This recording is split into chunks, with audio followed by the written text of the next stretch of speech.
Ustadz Subhat gitu ya. Wah, ini istilahnya menyeramkan sekali ya. Itu baru muncul zaman sekarang loh ya. Istilah Ustadz Subhat. Itu istilah bid'ah itu. Kok sampai istilah syubhat? Syubhat itu kan persoalan fikih. Antara halal dan haram disebut dengan syubhat. Kok Ustadz disebut syubhat? Betapa najisnya mulut Anda itu. Kita kasih tahu gitu, Pak. Ya. Najis sekali mulut dia itu. Masa Ustadz disebut syubhat? Karena ini perkara yang penting para jemaah. Tauhid ini harus antum kuasai, harus antum pelajari. Khususnya di zaman fitnah ini, berbagai macam fitnah, berbagai macam dai, berbagai macam ustadz-ustadz yang membawa syubhat yang menyambar hati-hati yang lemah.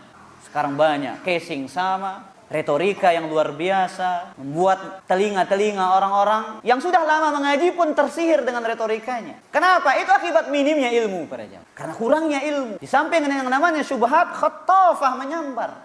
Maka jangan, ana wasiatkan, jangan sekali-kali tertarik sedikit pun yang namanya mendengar dari seorang ustadz yang bukan dikenal akidah dan manhajnya dengan manhaj salaf.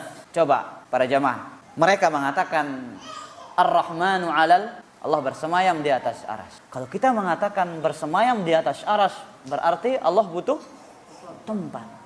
Berarti kita menyamakan Allah dengan makhluk. Atau kalau enggak, serahkan maknanya sama Allah. Nah, apa antum jawab? Serahkan maknanya sama Allah? Nah, ilah kan bahaya wah ini. Kena wah ini kan? Kena sudah ini satu ini. Kena ini para jamaah. Allah bersama sekarang Ar-Rahmanu 'alal arsy istawa. Istawa serahkan maknanya sama Allah. Jangan katakan bersemayam. Kalau kita mengatakan bersemayam berarti Allah butuh tempat. Betul apa enggak? Hah? Betul apa enggak? Jawab para jamaah, betul apa enggak? Enggak. Kenapa enggak? Kaidah mengatakan laisa kamitslihi syai'un wa huwas sami'ul basir. Perhatikan baik-baik para jamaah. Laisa kamitslihi syai'. Tidak ada yang serupa, tidak ada yang sama dengan Allah Subhanahu wa taala. Lihat setelahnya penetapan, dan dialah yang maha mendengar dan maha melihat. Sekarang makhluk melihat apa enggak? Nah, antum melihat apa, Adib? Kucing melihat? Kucing melihat? Apakah sama? Nama sama, hakikat berbeda. Paham antum ini? Nama sama, hakikat berbeda. Lebih-lebih dengan zat yang maha tinggi Allah Subhanahu wa taala. Maka maknanya bersemayam itu masyhur di lughat, di bahasanya orang Arab. Makanya Imam Malik mengatakan apa? Istiwa'u ma'lum, diketahui, sudah ma'lum, masyhur, diketahui maknanya. Wal kaifu majhul. Nah, caranya yang tidak diketahui. Wal imanu bihi wajibun, dan berimaninya wajib. Was su'alu anhu bid'atun. Ini perhatikan para jamaah. Bukan menyerahkan maknanya sama Allah. Dan kalau kita serahkan maknanya sama Allah berarti ini mufawwidah. Tafwidul makna, dan ini salah satu penyimpangan dalam asma was sifat. Salah satu sebagai bentuk tergelincir dalam asma was sifat. Menyerahkan mana? Orang Arab semua mengetahui yang namanya istawa ala wartafa'a, di atas. Jadi Allah bersemayam yang sesuai dengan keagungan dan kemuliaannya Allah. Paham ya? Paham ya? Paham apa anda ini? Saya ulang. Anda ulang para jamaah.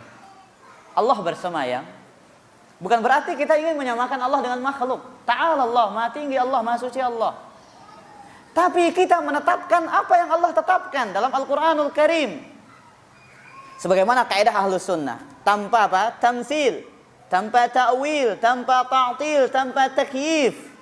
Tanpa menyerupakan. Tanpa menanyakan bagaimana. Tanpa menta'til, mengingkarinya. Dan tanpa ta'wil, menyimpangkannya dari makna yang sebenarnya. Jadi sifat itu, nama-nama dan sifat Allah itu memiliki makna para jamaah, dan maknanya diketahui. Seperti tangan. Allah memiliki tangan? Nah, sekarang tangan ini apakah kita serahkan maknanya sama Allah? Ya tentu tidak. Amir ruha kama ja'at, kata para salaf.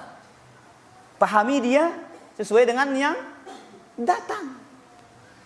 Amirruha kama ja'at bila kaif, tanpa menanyakan bila kaif bagaimana. Intinya para jamaah yang dimuliakan oleh Allah Subhanahu wa taala, dalam masalah asma was sifat, tetapkan sesuai dengan apa yang dipahami oleh para salaf. Nafikan mana yang dinafikan. Jangan mufawwidah, menyerahkan makna kepada Allah. Jangan mentakwil, memalingkan makna dari yang sebenarnya. Jelas ini ya? Nah,